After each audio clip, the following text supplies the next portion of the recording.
Hey YouTube, what's up? Um, so today I'm gonna be talking about um, one thing that I've come across, and I think everyone of my age. So I'm 24 years old, right? So one thing I've come across, and I realized when I sat down and thought of my life and everything, I came across something that is our friendships. So I'm pretty sure everyone who is watching um, has friends, uh, has some people who are friends with since they were kids. And one thing I realized about those friendships, they can last like, sometimes they can last for a lifetime, okay?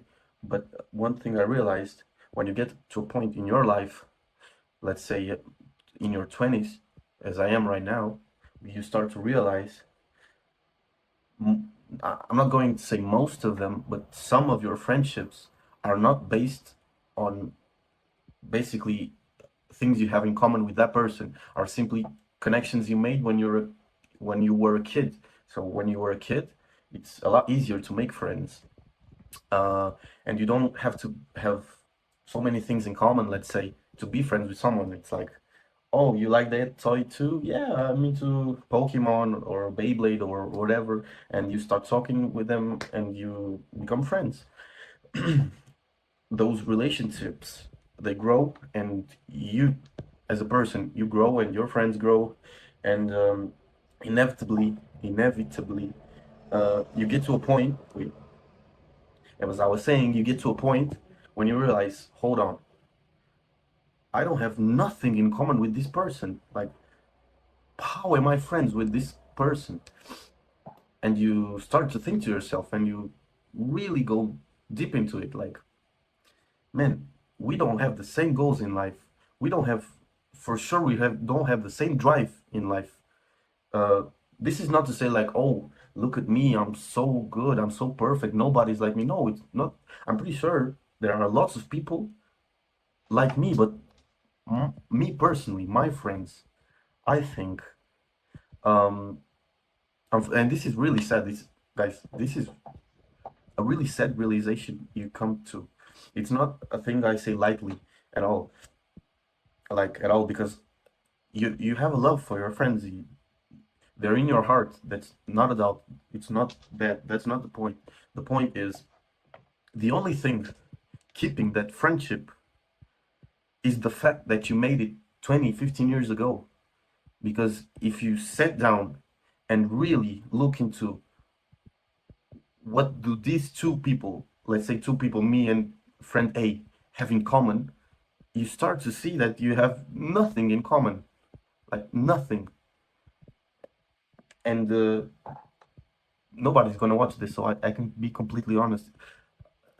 The other day, I just sat down and I really thought about my friend group, and I realized, wow, like most of these guys are actually like losers. Like, how do you say in English? Like, the definition of losers, the type of people you thought when you were a kid, like, oh, look at that guy, he's such a loser, he doesn't do nothing all day, just, I'm sorry, he doesn't do nothing all day, he just sits at home, orders Uber Eats, plays video games, basically a bum, like 24th, 23-year-old bum, lives with his mom, uh, zero ambition, zero driving, no girlfriend, no nothing, doesn't leave his roommate even, like, type of people you make fun of and like judge when you're a kid, because when you're a kid you think, I'm never gonna be like him. Then you grow up and you start to realize, wow, these people are real, and they are also in your friend group. And the thing is, um,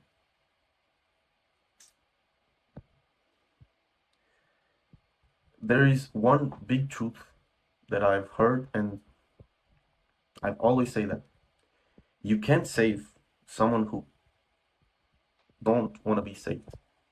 Like, salvation is individual. salvation is individual. Like, no amount of calling your friends, trying to wake them up to reality, to like, hey, what are you doing? Like, no amount of that will lead into that person realizing what he is doing. Because at the end of the day, they control their life. And only in the moment they realize that, they will change. But maybe the day that they realize that will be too late. And there will be 45 years old, no family, no wife, no girlfriends, no friends left, living still with their parents. So you tell me, what would you do? How fuck they not? What would you do? This is what I feel, and the struggle is I can't be the only one with this feeling and realization. Um, and it's kind of sad because, like, for me in my case, I'm in university, and I train, like I work out, um, I do sport. I won't say which sport I do, but I do a sport since I was a kid. Um, and I have some friends from that sport that are more like-minded like me, but we were never really, really close because I think you're the closest one with the friends you made from school. Unfortunately, that's what I think because when you're a kid, you end up spending the most time with them, and you end up really bonding when you're a kid. Um, so yeah, fast forward for into today at 20 something years old, you realize like, wow, my friends are losers.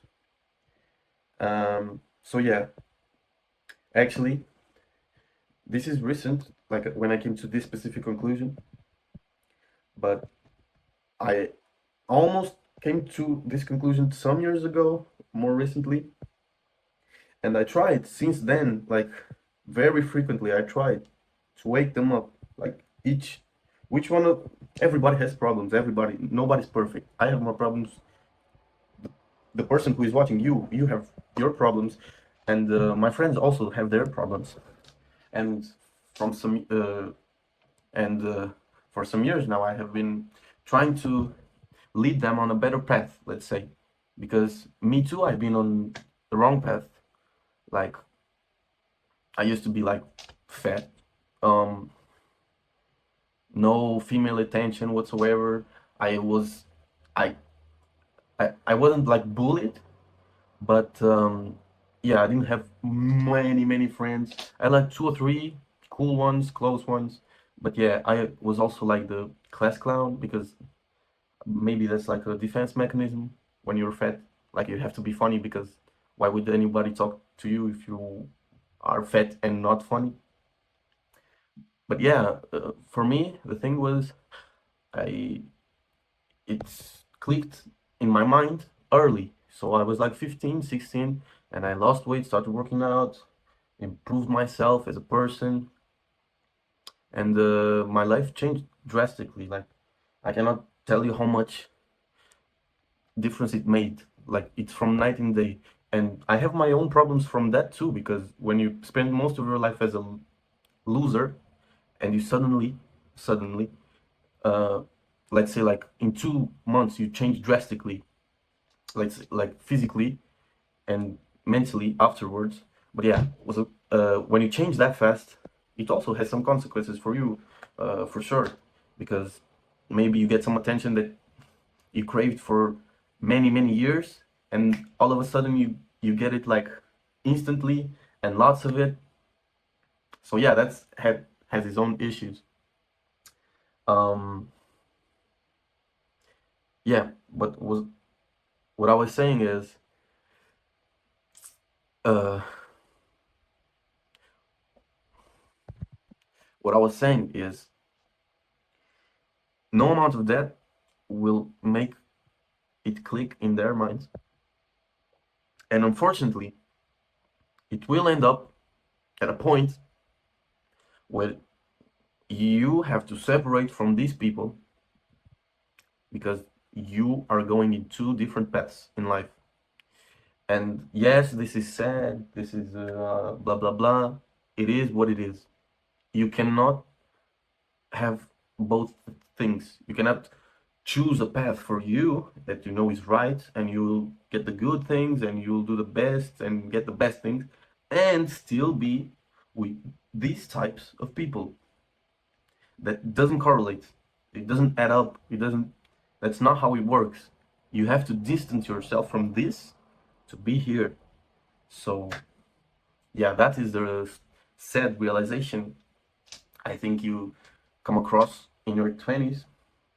So what do you end up with? Let's say all of my friends are in this group. So let's say I cut them off, all of them. Like, I still love them, but I cannot be friends with this person anymore. And it's not like oh, we were best friends yesterday and I went to sleep and I woke up, oh, we're not friends anymore. No, it's none of that, because for years you have. So, as I was saying, what do you end up with if you cut all your loser friends of your life? Maybe, just maybe, you end up without friends.